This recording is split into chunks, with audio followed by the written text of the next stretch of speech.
High বন্ধুরা, আমি মিষ্টি চলে এসেছি তোমাদের সাথে একটা নতুন ব্লগ নিয়ে, বিয়ে বাড়ির ব্লগ। আমাদের একটা ইনভিটেশন ছিল, তো আমরা সেখানে যাচ্ছি। আমি রেডি হয়ে গেছি, আমার বড়ও রেডি। এই যে চলে এসেছে আমার বর।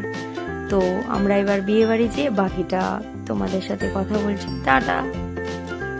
এই যে বিয়ে বাড়িতে প্রথম ঢোকার মুহূর্তে সুন্দর একটা গেট করেছে, তারপরেই আমরা ভেতর।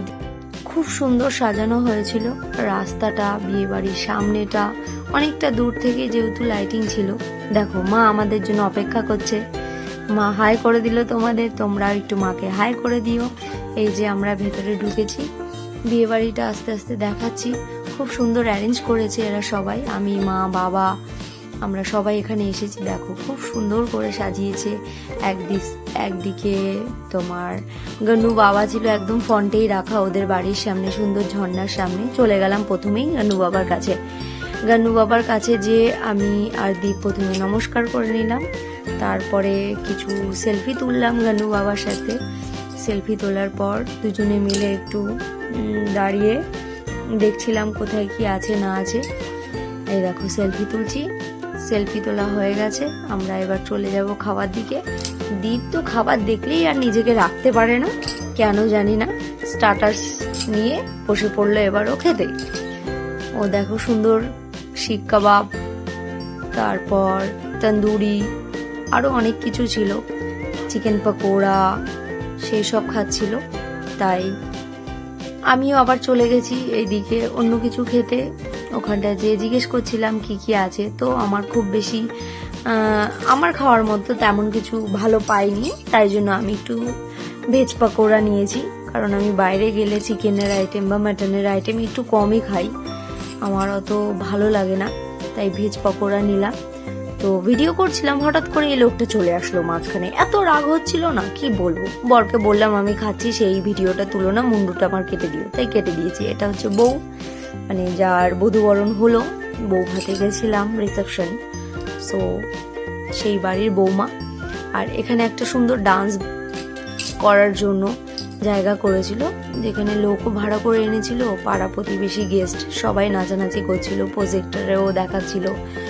ভালো একটা অ্যাটমসফিয়ার এখানে ক্রিয়েট করা ছিল, ভালোই লাগছিল। তো একদিকে নাচানাচি, আরেকদিকে খাবার। এবার আমরা চলে গেলাম সোজা খাবারের এখানে। দেখো প্যান্ডেলটা কত সুন্দর করেছে, ভীষণ সুন্দর করে প্যান্ডেলটা করেছে, আমার খুব পছন্দ হয়েছে প্যান্ডেলটা, তাই একটু তোমাদেরকেও ঘুরে ঘুরে দেখাচ্ছি। দেখো লাইটিংটা এত সুন্দর করেছে।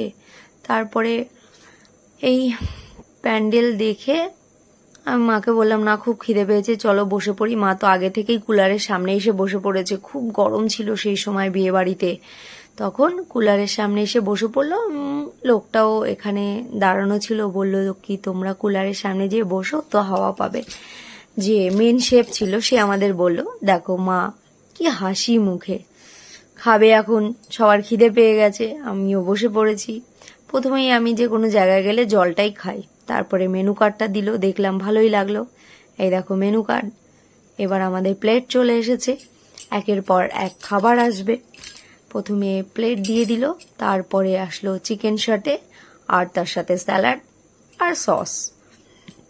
আমার চিকেন সাটেটা স্পেশালি বলছি ভীষণ ভালো লেগেছে, সত্যি দারুণ ছিল চিকেন সাটেটা। আমি তো গপ গপ করে খাচ্ছিলাম, বর তার ভিডিও করছিল, বলছিল ফেসবুকে দিয়ে দেবো। তারপরে একটা কুলচা সামথিং কিছু একটা ছিল, সেটা আমি ছিলাম, এটাও আমার বেশ ভালোই লেগেছে, মিথ্যে কথা বলবো না, এটাও ভালো খেতে। বাট আমি এত খেতে পারি না, যতগুলো ডিশ ছিল আমি খুব কম কম জিনিস নিয়ে খেয়েছি।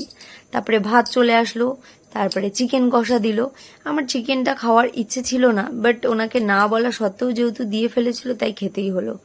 তো তারপরে চিকেনটা একটুখানি টেস্ট করে দেখলাম, না রান্না বান্নাটা ভালো হয়েছে, চিকেনটাও ভালোই লাগলো, তাই এক পিসই আমি নিয়েছিলাম।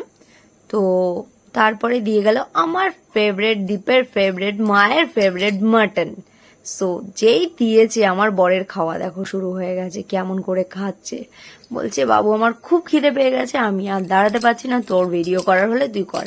তারপরে আমি আবার ওকে ফোনটা দিয়ে দিলাম, বললাম যে ঠিক আছে তুমি তাহলে আমার একটু ভিডিও করে দাও। এই দেখো মাটন মাটনের পিসটা ছিল একদম রেয়াজি খাসির পিস, পুরো তেল তেল। আমার ভালো লাগে এরকম একটা পিস খেতে, পুরো চর্বি। সব থেকে ফেভারিট, যেটা খাওয়ার জন্য আমি ভীষণ অপেক্ষা করি, সেটা হচ্ছে চাটনি আর পাঁপড়। এটা হচ্ছে আমার সব থেকে ভালো লাগার জিনিস, বিয়ে বাড়ি হোক বাড়িতে হোক। তারপরে দিয়ে গেল মিষ্টি। তো মিষ্টি আমি অত পছন্দ করি না, আমার চাটনি আর পাঁপড়টা ভীষণ ভালো লাগে, সেটাই আমি খাই। তো এটা দিয়ে গেল একটা লট চমচম। লট চমচমও খেয়েছিলাম একটুখানি, অর্ধেক। তারপরেই আমি আর কিছু নেইনি। মিষ্টি পরে সন্দেশ ছিল, কালাকাঁদ ছিল, এত কিছু তো খাওয়া যাবে না, এইটুকু পেট আমার কি করে খাই বলো। তারপরেই চলে এসছে একটা আইসক্রিম, যেটা কিনা মটকা টাইপের আইসক্রিম ছিল। গরম জলও দিয়ে দিয়েছিল, যেহেতু আমরা হাত ধোয়ার জন্য পেয়ে গেছিলাম। এখানে দিচ্ছিল মিষ্টি পান। মিষ্টি পান দেওয়াতে মা নিয়ে ব্যাস পানটা তখনই খাবে বলে নিয়ে নিল। তারপরে আমরা খাওয়া দাওয়া কমপ্লিট করে বেরিয়ে গেলাম। দীপ বলছে আর আমি দাঁড়াতে পারছি না, তো আমরা বাড়ির দিকে রওনা দিলাম। মা বাবা দুজনেই হেঁটে সামনে বেরিয়ে গেছে, আমি আর দীপ গাড়ি নিয়ে বেরিয়েছি। তো ঢোকার সময় তোমাদেরকে ভালো করে তো দেখাতে পারিনি লাইটিংটা, তোমাদেরকে একদম লাইটিংটা আমি দেখাচ্ছি। দেখো কত সুন্দর লাইটটা দিয়ে পুরো রাস্তাটা লাইটিং করেছে, আমার খুব ভালো লেগেছে দেখে। সত্যি খুব সুন্দর সাজিয়েছিল বিয়ে বাড়িটা, ভীষণ এনজয় করেছি আমরা। রাস্তায় আস্তে আস্তে বলছিলাম যে খাওয়া দাওয়াও সুন্দর হয়েছে, ডেকোরেশনও সুন্দর হয়েছে, ওনাদের ব্যবহারও খুব ভালো, সবার খুব ভালো লেগেছে। এই যে গেটটা, ব্যাস তারপরেই আমরা বাড়ি চলে আসলাম।